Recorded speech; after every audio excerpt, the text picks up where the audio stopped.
Going through another squat warm-up, a little bit extended from the one we did a few weeks ago, adding in a couple new movements. All right, so here we go. First, we're going to start again with our supported squat.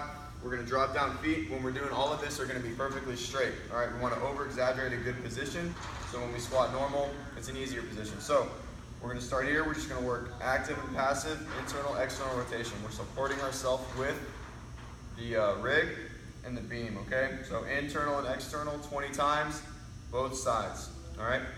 Then we're gonna draw ourselves up and we're gonna push out with our elbows, getting a nice external rotation, a little bit more than our active. We'll go 10 times each side, all right? Pushing out, same thing on the other side, okay? Then we're gonna roll into, this one was in the last video, adduction isometric, so we're gonna squeeze. I'm squeezing my elbows with my legs, trying to bring them together and resisting with my arms. We're gonna hold for 5 seconds and then relax for 5 seconds. We're gonna do that 5 times. All right, so we're gonna continue on. So our first part into our banded distraction. We did this last time as well. All right, step out. Make sure that you're not gonna pinch anything. We're getting a posterior distraction, coming down onto a leg into runner's pose. Bringing the elbow to the ground, 30 to 45 seconds there.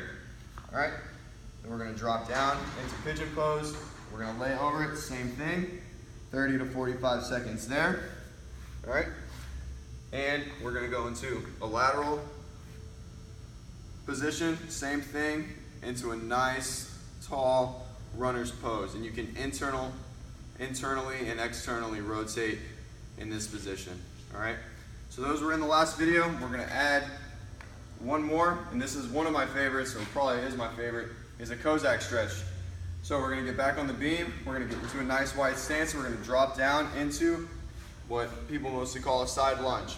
We're gonna start completely passive. We're hanging on the rig, letting our hip flexor relax. If I were to let go, I would fall down.